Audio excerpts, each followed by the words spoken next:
പിതാവിനും പുത്രനും പരിശുദ്ധ റൂഹായിക്കും സ്തുതി, ആദ്യം മുതൽ എന്നേക്കും തന്നെ ആമേൻ. ഇന്ന് മെയ് മാസം 24 ഞായറാഴ്ച. ഇന്ന് പെന്തിക്കോസ്തി പെരുന്നാളായി സഭ ആചരിക്കുകയാണ്. ഇന്ന് നാം ആചരിക്കുന്നതായ പെന്തിക്കോസ്തി പെരുന്നാളിൻ്റെ പ്രാധാന്യത്തെക്കുറിച്ചാണ് നാം ധ്യാനിക്കുന്നത്. പരിശുദ്ധാത്മാവ് അപ്പസ്തോലന്മാരുടെ മേൽ ഇറങ്ങിയ ദിനമാണ്. സഭയുടെ ജന്മദിനമെന്നും ഇതിനെ വിളിക്കുന്നുണ്ട്. പെന്തക്കോസ്തി ഒരു ചരിത്ര സ്മരണ മാത്രമല്ല, ദൈവത്തിൻ്റെ ജീവനുള്ള സാന്നിധ്യം സഭയിലും വിശ്വാസികളിലും തുടരുന്നതിൻ്റെ മഹത്തായ പ്രഖ്യാപനവുമാണ്. കർത്താവായ യേശുക്രിസ്തുവിൻ്റെ സ്വർഗാരോഹണത്തിന് ശേഷം ശിഷ്യന്മാർ ഒരുമിച്ച് പ്രാർത്ഥനയിൽ കഴിഞ്ഞപ്പോൾ പെന്തക്കോസ്തി ദിനത്തിൽ പരിശുദ്ധാത്മാവ് അഗ്നിനാവുകളുടെ രൂപത്തിൽ അവരുടെ മേൽ ഇറങ്ങി. അവർ ഭയത്തിലും ആശങ്കയിലും ആയിരുന്നു. എന്നാൽ പരിശുദ്ധാത്മാവിൻ്റെ അനുഗ്രഹം അവർക്ക് ലഭിച്ചപ്പോൾ അവരുടെ ജീവിതം മാറി. ഭയപ്പെട്ടതായ ശിഷ്യന്മാർ ധൈര്യശാലികളായ സാക്ഷികളായി തീരുവാൻ ഇടയായത്. പെന്തക്കോസ്തി പെരുന്നാള് വളരെ പ്രാധാന്യം നിറഞ്ഞതാണ്. ഇത് സഭയുടെ ജന്മദിനം എന്ന് നമുക്ക് പറയാൻ സാധിക്കും. പെന്തക്കോസ്തിക്ക് മുൻപ് ശിഷ്യന്മാർ ചെറിയ കൂട്ടമായിരുന്നു. എന്നാൽ പരിശുദ്ധാത്മാവിനെ സ്വീകരിച്ച ശേഷം അവർ ലോകമെങ്ങും സുവിശേഷം പ്രസംഗിക്കുന്ന സഭയായിട്ട് തീർന്നു. മനുഷ്യബലത്തിലല്ല, പരിശുദ്ധാത്മാവിൻ്റെ ശക്തിയിലാണ് സഭ സ്ഥാപിതമായിരിക്കുന്നത് എന്ന് ഇവിടെ പഠിപ്പിക്കും.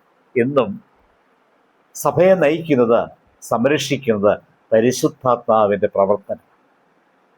പെന്തക്കോസ്തി നമ്മെ വീണ്ടും പഠിപ്പിക്കുന്ന മറ്റൊരു കാര്യം, പരിശുദ്ധാത്മാവ് മനുഷ്യനെ മാറ്റിമറിക്കുന്ന ശക്തിയാണെന്ന്. യേശുവിനെ ഭയന്ന് തള്ളിപ്പറഞ്ഞ പത്രോസ് പരിശുദ്ധാത്മാവിൻ്റെ നിറവിൽ ആയിരങ്ങൾക്ക് മുൻപിൽ ധൈര്യത്തോടെ പ്രസംഗിക്കും. അതുപോലെ നമ്മുടെ ഭയത്തെയും ബലഹീനതകളെയൊക്കെ ദൈവം തൻ്റെ ആത്മാവിനാൽ ശക്തിയാക്കി മാറ്റും. മൂന്നാമതായി, ഈ പെരുന്നാൾ സഭയുടെ ഐക്യത്തിൻ്റെ സന്ദേശം നൽകും.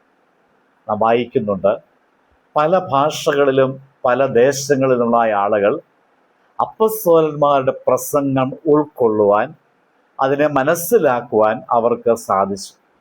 അതിലൂടെ സുവിശേഷം എല്ലാവർക്കും ഉള്ളതാണ് എന്ന് വെളിപ്പെടുത്തുകയാണ്. പരിശുദ്ധാത്മാവ് സഭയെ ഒന്നിപ്പിക്കുന്നതാണ് എന്ന ബോധ്യം ഇവിടെ നൽകും. അതുപോലെ തന്നെ നമുക്കറിയാം, പെന്തക്കോസ്തി ആത്മീയ നവീകരണത്തിൻ്റെ പെരുന്നാളാണ്. പരിശുദ്ധ കുർബാനയിലും പ്രാർത്ഥനയിലും ഉപവാസത്തിലുമൊക്കെ പരിശുദ്ധാത്മാവ് നമ്മിൽ പ്രവർത്തിക്കുകയാണ്. ആത്മാവില്ലാത്ത ആരാധന വെറും ആചാരം മാത്രമല്ലേ? എന്നാൽ പരിശുദ്ധാത്മാവുള്ളതായ ആരാധന ദൈവ സാന്നിധ്യത്തിൻ്റെ അനുഭവമാണ് എന്ന് നമുക്കറിയാം. ഇന്നത്തെ ലോകത്തിൽ ഭയവും വിഭജനവും സ്വാർത്ഥതയും കൂടെ നിറഞ്ഞിരിക്കുന്നതായ മധ്യത്തിൽ പെന്തക്കോസ്തി നമ്മെ ആത്മാവിനാൽ നിറഞ്ഞ ക്രിസ്ത്യാനികളാകാൻ ക്ഷണിക്കുകയും, പരിശുദ്ധാത്മാവിനാൽ നിറഞ്ഞ ഒരാൾ സമാധാനം സംസാരിക്കും, സ്നേഹത്തിൽ ജീവിക്കും, ക്ഷമിക്കുന്നവരാൾ ക്രിസ്തുവിൻ്റെ സാക്ഷിയായി മാറും. പരിശുദ്ധാത്മാവ് വസിക്കുന്നിടത്ത് സഭ ജീവിക്കുകയും വളരുകയും ചെയ്യും. ഈ പെന്തക്കോസ്തി പെരുന്നാളിൽ പരിശുദ്ധാത്മാവിൻ്റെ ആ ജ്വലനം നമ്മുടെ വിശ്വാസത്തെ പുതുക്കട്ടെ, നമ്മുടെ സഭയെ ശക്തിപ്പെടുത്തട്ടെ. പരിശുദ്ധാത്മാവിൻ്റെ അഗ്നിയാൽ നമ്മുടെ ഹൃദയങ്ങളെ ജലിപ്പിക്കുവാനായിട്ട് ഇടയായി തീരട്ടെ. നമുക്ക് പ്രാർത്ഥിക്കാം. പരിശുദ്ധനായ പിതാവേ, പെന്തക്കോസ്തി ദിനത്തിൽ പരിശുദ്ധാത്മാവിന് നൽകിയ കൃപകൾക്കായി സ്തുതിക്കും. ഞങ്ങളുടെ ഹൃദയങ്ങളെ ആത്മാവിൽ നിറച്ച് വിശ്വാസത്തിൽ ശക്തരാക്കണമേ. സഭയിൽ ഐക്യവും വിശുദ്ധിയും നിലനിൽപ്പാൻ അവിടെ ഇടയാക്കണം. ക്രിസ്തുവിൻ്റെ സാക്ഷികളായി തീരുവാൻ ഞങ്ങളെ അനുഗ്രഹിക്കണമേ. ആമേൻ. ദൈവം അനുഗ്രഹിക്കട്ടെ.